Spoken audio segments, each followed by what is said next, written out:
Hey guys, so this is a dual language video about PITS India Act of 1784।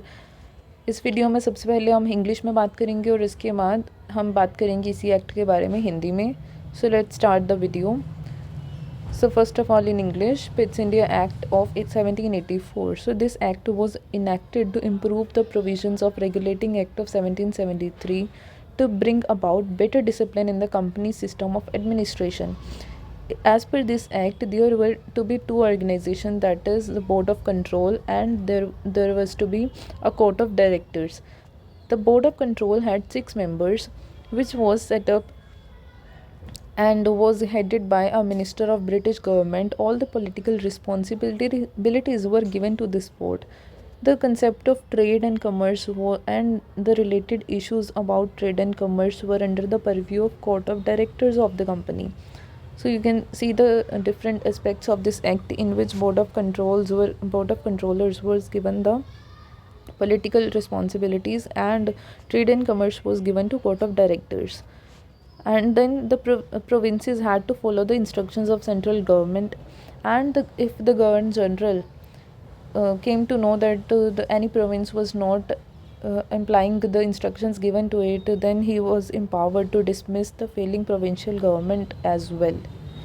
अब इसी act के बारे में हम हिंदी में बात करते हैं। सो देखिए, ये एक्ट आया था जब इससे पहले हमें पता है कि रेगुलेटिंग एक्ट ऑफ 1773 आया, तो इसकी प्रोविजंस को इम्प्रूव करने के लिए, इसमें थोड़ी इम्प्रूवमेंट्स लाने के लिए पिट्स इंडिया एक्ट आया 1784 का, जिससे कि कंपनी की एडमिनिस्ट्रेशन में सुधार किया जा सके। पिट्स इंडिया एक्ट के मुताबिक there was to be 2 organisations होनी चाहिए थी। एक थी बोर्ड ऑफ कंट्रोल एंड एक थी court of directors. Board of controllers में 6 मेंबर्स थे और इनका काम क्या था कि कोई भी पॉलिटिकल रिस्पॉन्सिबिलिटी है, जो भी गवर्नमेंट की, जो भी पॉलिटिक्स की लेके कोई भी रिस्पॉन्सिबिलिटीज़ हैं, तो वो इसके बोर्ड ऑफ कंट्रोल के अंडर आती थी। और इसे हेड करता था एक मिनिस्टर फ्रॉम ब्रिटिश गवर्नमेंट का वो एक मिनिस्टर होता था जो इसे हेड करता था, बोर्ड ऑफ कंट्रोल को। और दूसरी ऑर्गेनाइजेशन जो इसके अंडर आती थी वो थी कोर्ट ऑफ डायरेक्टर्स। तो जो भी ट्रेड या फिर कमर्स को लेके इश्यूज़ होते थे वो आते थे कोर्ट ऑफ डायरेक्टर्स के अंडर। तो ये चीज़ आपने याद रखनी है कि बोर्ड ऑफ कंट्रोलर्स के पास थी पॉलिटिकल रिस्पॉन्सिबिलिटीज़ और कोर्ट ऑफ डायरेक्टर्स के पास थी आप ट्रेड एंड कमर्स की रिस्पॉन्सिबिलिटी।